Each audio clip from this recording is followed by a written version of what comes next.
If I'm a farmer in Cameroon, you might turn up to my front door and say, listen, you shouldn't be chopping down these trees, you should be trying to save the world and trying to cut carbon emissions.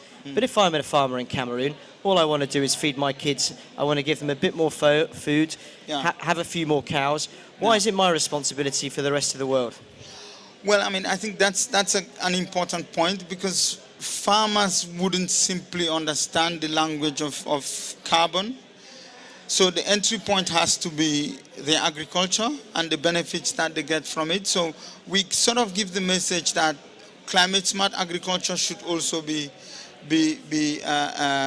poverty smart as well, in terms of looking at the interest of the farmers themselves. So we sort of look at intensification of agriculture, looking at agroforestry as a way of intensifying agriculture, increasing their incomes, increasing their productivity, and so reducing dependence on the forest and forest degradation as well. Yeah.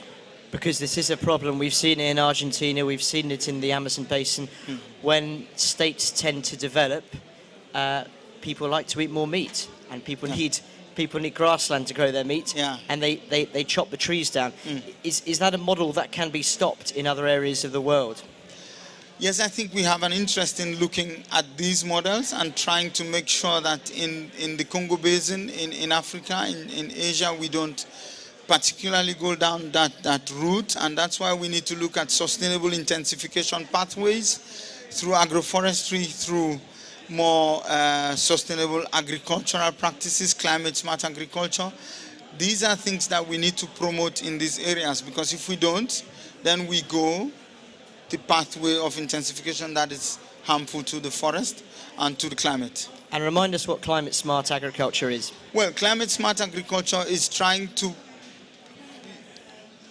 adopt practices such as agroforestry, such as good soil conservation practices that improve productivity for the farmers at the same time, sequester carbon at the same time, and take care of the environmental services that land produces for us and for our benefit as a global good, sort of, if you like. Yeah.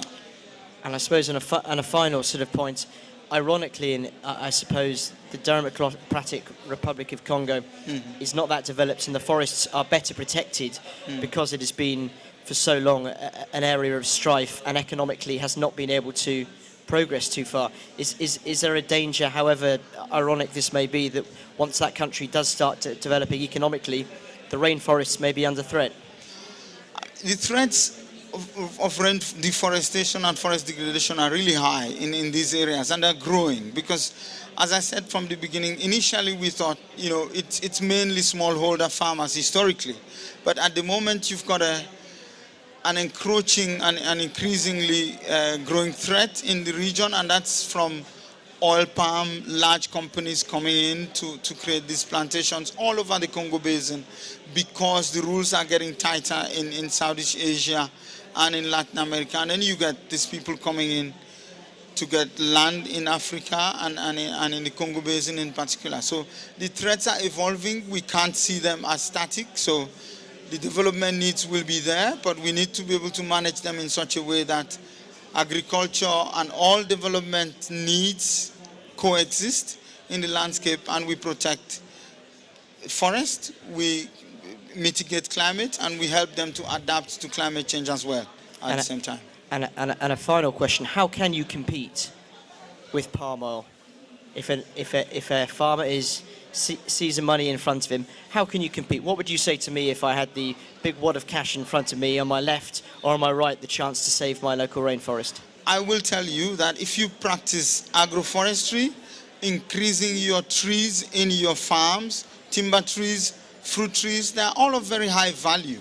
So you could potentially get a lot out of agroforestry that can compete with oil palm. We've done studies on opportunity cost analysis for forest and other types of land uses, and agroforestry is quite competitive in terms of the carbon that it produces, the protection of biodiversity, and food as well, and incomes as well. So I'll tell you, do agroforestry at the forest margins, and you would help save the forest, protect biodiversity, and mitigate and adapt to climate change better. You can